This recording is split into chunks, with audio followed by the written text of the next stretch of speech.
안녕하세요. 한진우입니다. 기계 캐드 실습 3주차 강의를 시작하겠습니다. 3주차 강의에서는 저희가 이제 도면을 그릴 줄 알게 됐으니까 치수 기입을 하는 법을 공부를 할 건데요. 치수 기입의 원리와 원칙에 대해서 먼저 배워보도록 하겠습니다. 치수 기입의 원리는 저희는 KS 규격에 따라서 이제 치수를 기입하게 될 건데, 여기 써뒀듯이 제도에서 치수의 기입은 제품 제작 시 가공과 직결되므로 매우 중요하다. 치수는 크기 치수, 자세 치수, 위치 치수로 표시한다 라고 되어 있습니다. 크기 치수와 자세 치수, 위치 치수라는 말이 중요하다기보다는 치수를 통해서 우리는 크기를 알 수 있고 각도가 어떻게 됐는지 뭐 이런 자세를 알 수가 있고 위치를 구멍의 위치나 뭐 살의 위치를 알 수가 있다는 게 중요한 내용이고요. 딱히 뭐 구분해서 이것은 크기 치수다, 이것은 자세 치수다, 이것은 위치 치수다 라고 말하는 경우는 잘 없고, 실제 도면을 보면서 이것은 홀의 위치를 나타내는구나, 이것은 홀의 크기를 나타내는구나, 얼마나 누워져 있는지 펴져 있는지 그런 각도를 나타내는구나 라고 보시면 됩니다. 치수 기입의 원칙은 KS 규격에 나와 있는데요. 일단 저희가 도면을 보면서 치수를 너무 많이 기입하게 되면 정신 없어질 수가 있기 때문에 치수는 최대한 중복이 되지 않게 기입을 하는 것이 좋습니다. 그리고 가공자가 치수를 계산해서 구할 필요가 없도록 기입을 하는 것이 맞습니다. 각 투성도 간 비교나 대조가 쉽도록 기입을 해야 합니다. 한쪽에는 다르게 표시하고 또 다른 쪽엔 또 다르게 표시한다면 비교를 하기가 좀 힘들어지거든요. 그래서 이제 그거는 뒤에서 예를 보면서 이제 말씀드리도록 하겠습니다. 공정별로 배열하거나 분리하여 기입한다. 너무 한 번에 많은 것을 정보를 주고자 한다면 불편할 경우가 많아서 가공자에게 공정별로 배열해 주거나 아니면 좀 도면을 나누어서 분리해서 기입하는 것이 좋습니다. 정면도, 측면도, 평면도 순으로 기입한다. 이것은 이제 정면도가 제일 저희가 제품의 형상이나 뭐 특징을 나타내기 좋은 도면이라고 지난 시간에 얘기를 했기 때문에 그거와 마찬가지로 정면도에서 가장 많은 정보를 담고 있어야 합니다. 그래서 이제 정면도에 많은 치수를 기입을 하게 되고요. 그 다음에 측면도, 그 다음에 평면도 순으로 기입을 하게 됩니다. 이거는 필요에 따라서 바뀔 수도 있는 거고요. 꼭 그렇지는 않아도 되는데 주로 이렇게 하고 있습니다. 관련된 치수는 되도록 한 곳에 모아서 보기 쉽게 기입한다. 뭐 홀의 위치라든가 뭐 홀의 크기 같은 게 여기저기 분산되어 있으면 굉장히 찾아보기가 힘들기 때문에 관련된 치수는 되도록 한쪽에 모아서 보기 쉽게 기입하는 게 맞습니다. 도면상 왼쪽에 있는 치수들은 좀 왼쪽에 기입하는 경우가 많고요. 위쪽에 있는 것들은 또 위쪽에 기입하는 경우가 많고 그런 식으로 이제 모아서 기입하는 경우가 많습니다.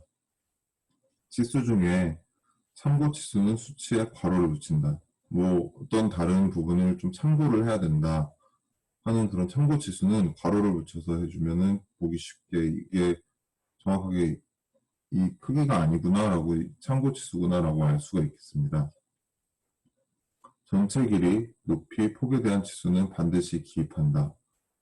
이 부분에서 굉장히 실수를 하는 분들이 많은데 세세한 내용까지 잘 기입을 해놓고 이 전체적으로 얼마나 큰지에 대한 내용을 담지 않아서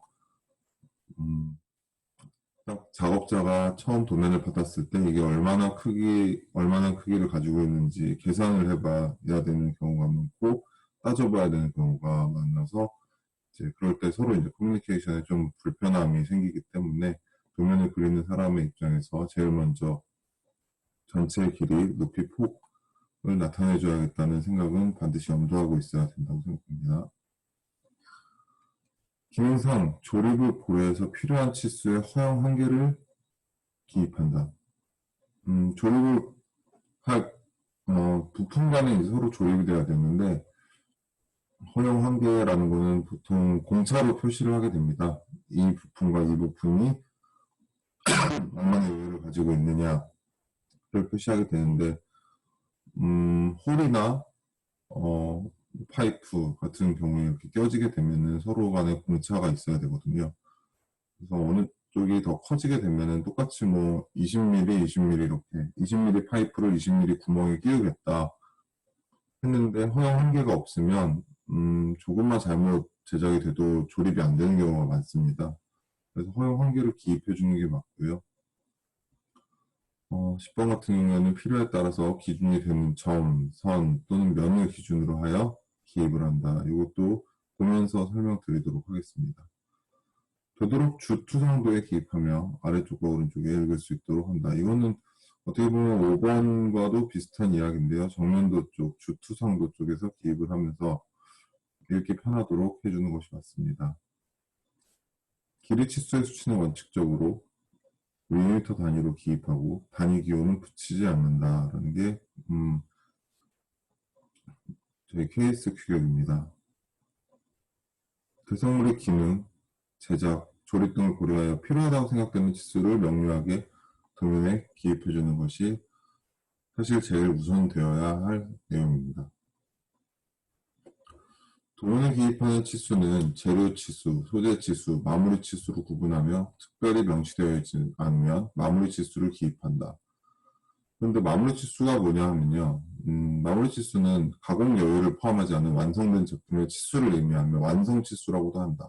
마무리 치수는 그림과 같이 완성된 부품 치수를 기입하며 단위는 밀리미터이다 라고 하는데 저희가 이쪽에 보시면 왼쪽 그림에 있는 물건을 오른쪽에다가 이제 마우스가 보이시는지 모르겠는데 오른쪽에 이제 도면으로 만들고 있습니다. 도면으로 만들어 놨는데 이 도면에 있는 대로만 가공을 한다면 왼쪽에 있는 제품이 나와야 됩니다. 그럴 때 우리가 이걸 마무리 치수라고 하고요.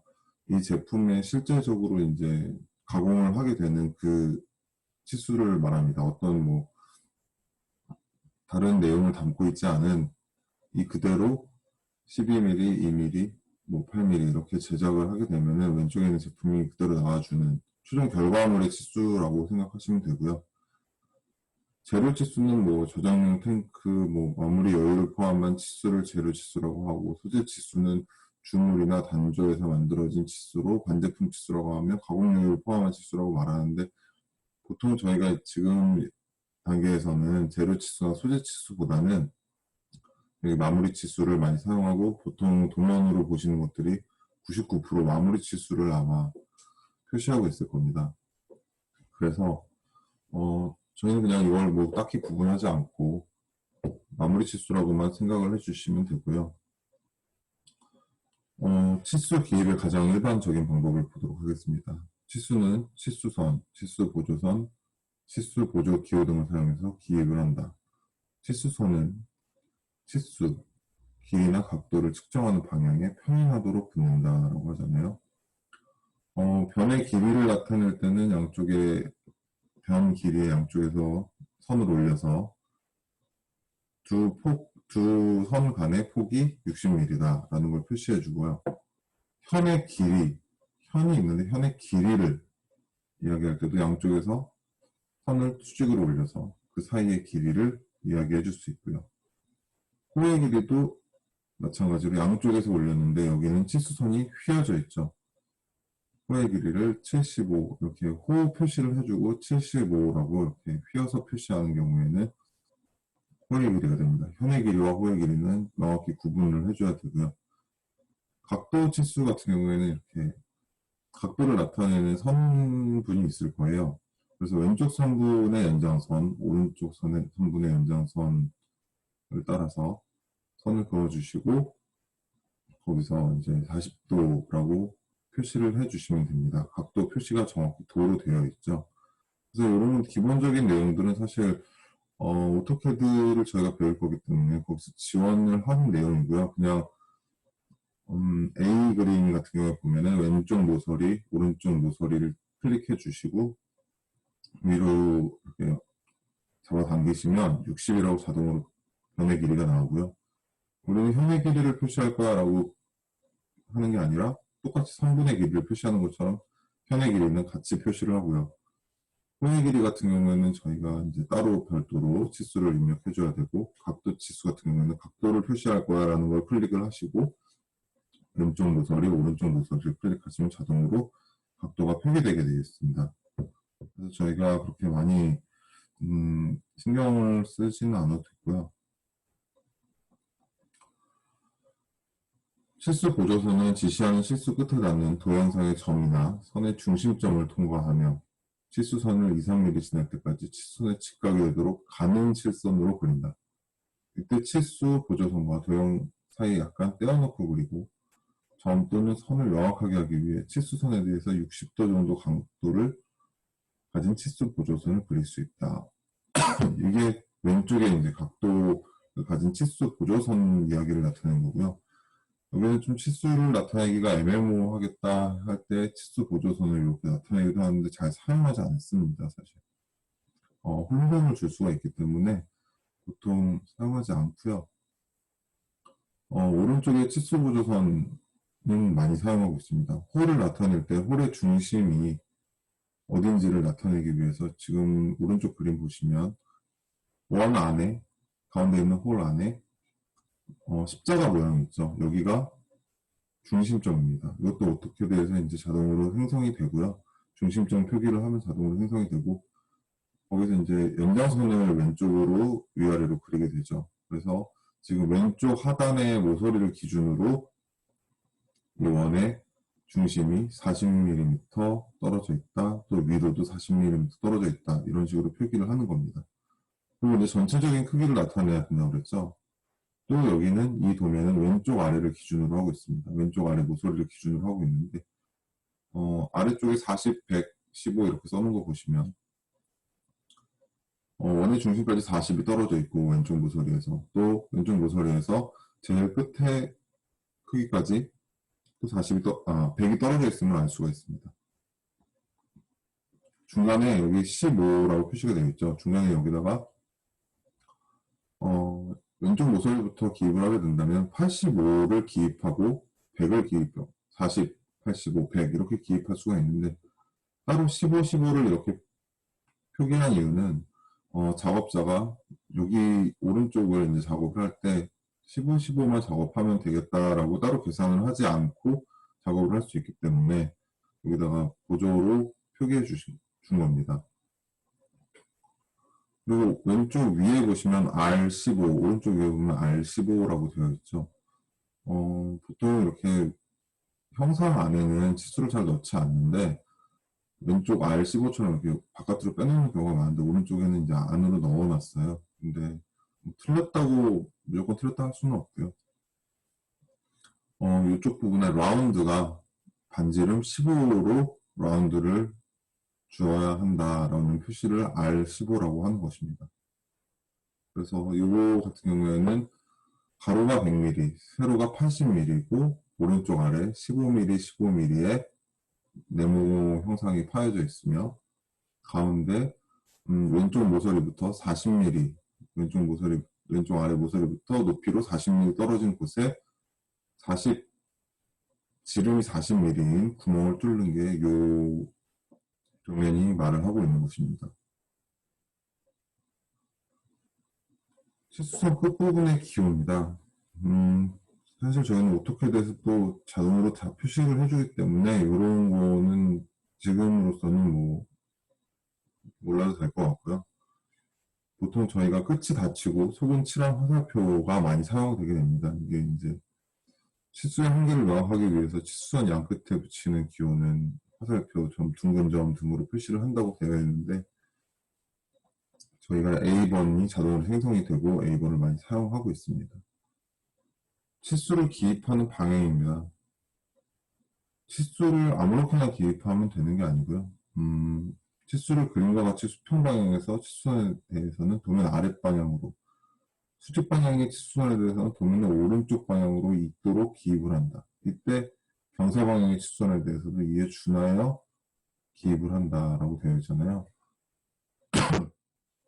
뭐 어려운 내용은 아니고요. 저희 오토캐드에서도 이것도 자동으로 되고 있는데 사실 이 부분에 대해서는 굉장히 많이 유연해진 편입니다. 지금 R15 B그림에서 R15를 표시할 때 뭐 어떤 정확하게 딱 몇 도 각도를 주고 표시를 한 게 아니고요.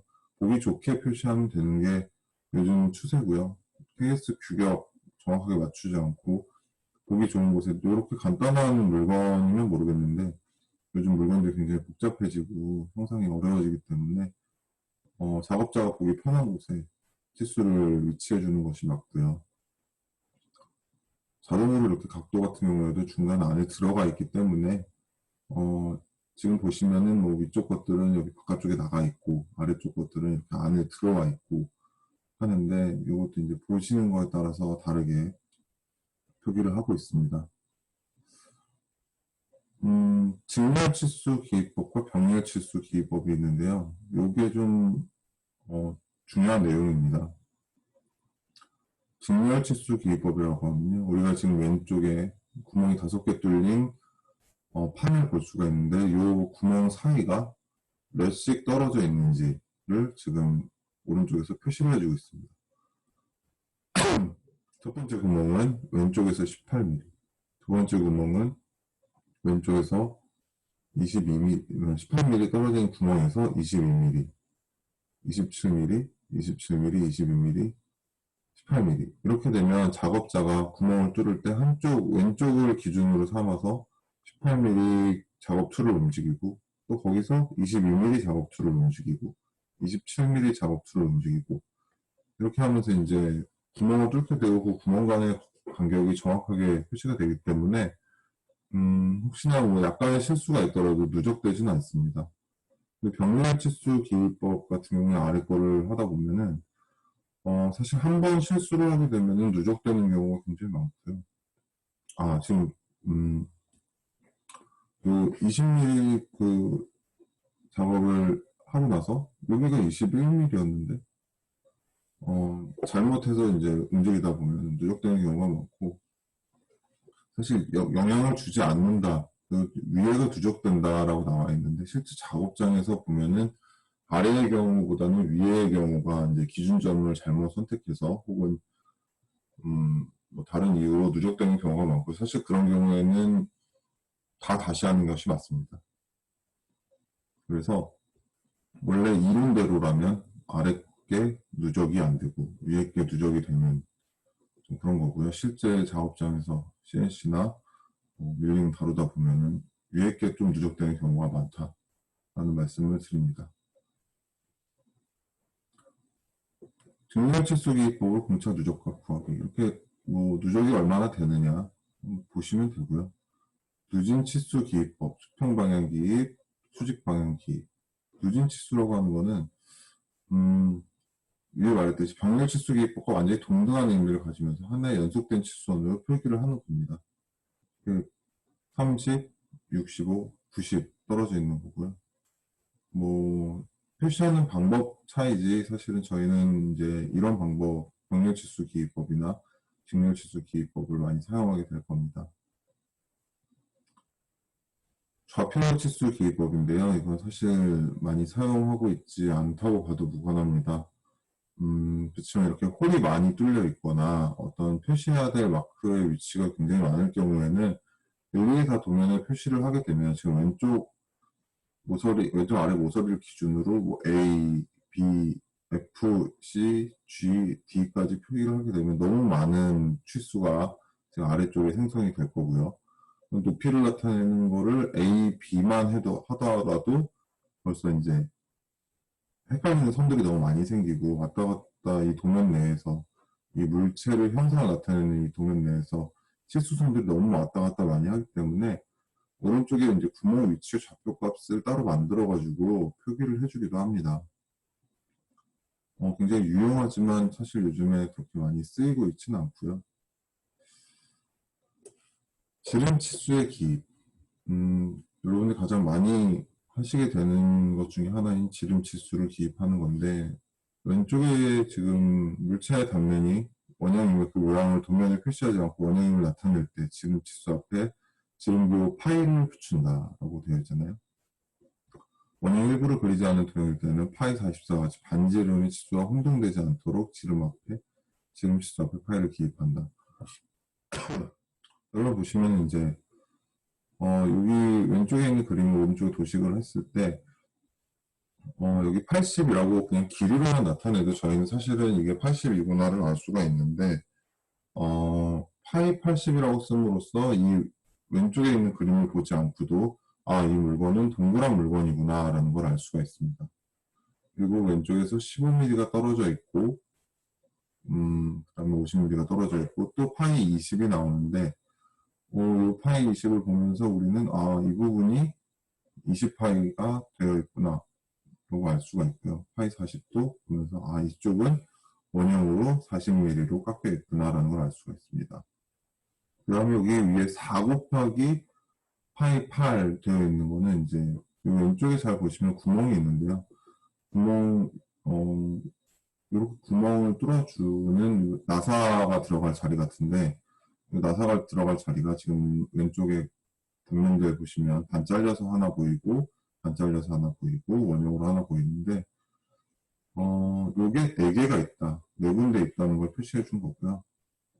원형 지름 치수 기입은 이제 넘어가도록 하겠습니다.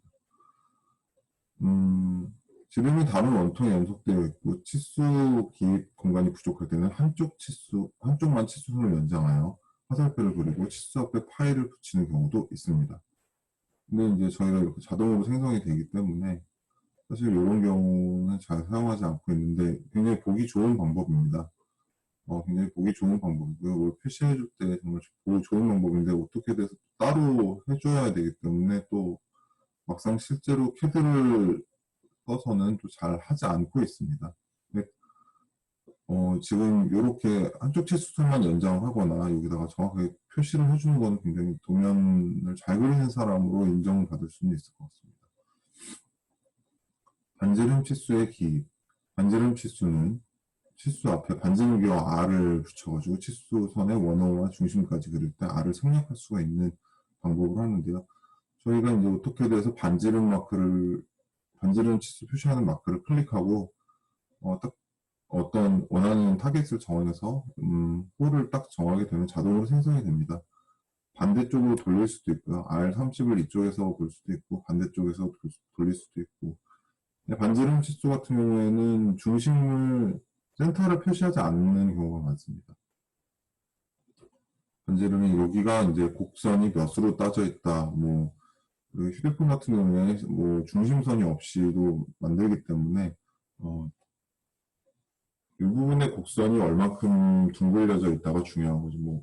그렇게 되면 자동으로 그게 정해지기 때문에 딱히 표시를 하지 않아도 다 표시가 제작이 가능하기 때문에 저 표시를 하지 않고 있습니다.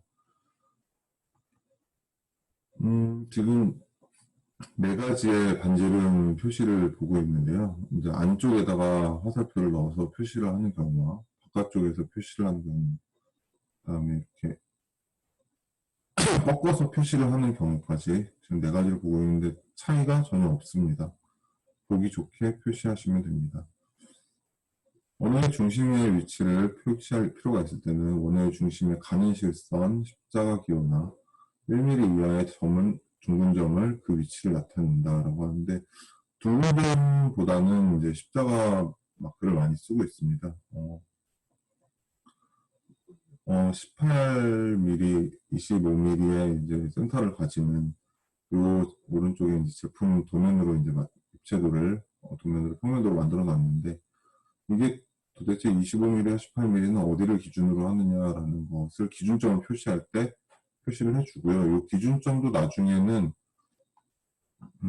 이런 거를 제작을 할 때는 분명히 이 기준점까지의 거리를 왼쪽을 잡든 아래를 잡든 해서 높이를 표시하든 왼쪽에서 오른쪽까지의 거리를 표시하든 기준점의 위치를 표시해 주게 됩니다. 이게 호와는 또 다르게 저렇게 모서리 따기와는 좀 다르게 이렇게 표시를 하고 있습니다. 중심이 같고 반지름의 치수가 연속될 때는 기점기호를 사용하는 이제 누진 치수법으로 기입을 하게 됩니다. 굉장히 보기 좋은 방법 중에 하나고요.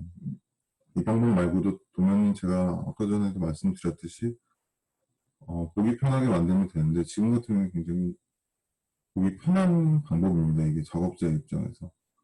일단 어디를 하나를 기점을 잡아서 거기서부터 이렇게 쭉쭉 누적치수 기법으로 나타내 주시면 굉장히 편하고요. 여기 폭 같은 경우에는 이제 40, 56, 82 이렇게 나타내시면 정확하게 얘가 뭘 나타내는지 알 수가 있고요. 그래서 요거를 이제 기점 기호를 만들어서 하시면 굉장히 편하게 할 수가 있고요. 구 같은 경우에도 이제 아까 저희가 헷갈릴 수 있는 게 옆에서 보면 이런 거하고 구하고 가끔 헷갈릴 때가 있거든요. 그래서 이게 구라는 걸 정확하게 표시를 해줄 때는 이렇게 S를 붙여가지고 S파이 또는 SR 써가지고 SR10 여기 왼쪽 그림에 녹색에 SR10 이렇게 있잖아요. 반구가 지금 여기 붙어 있는데 그리고 오른쪽에 보면은 여기 또 손잡이 같이 이렇게 붙어 있는데 S파이 50 이렇게 해서 얘는 구형으로 깎아야 되는구나.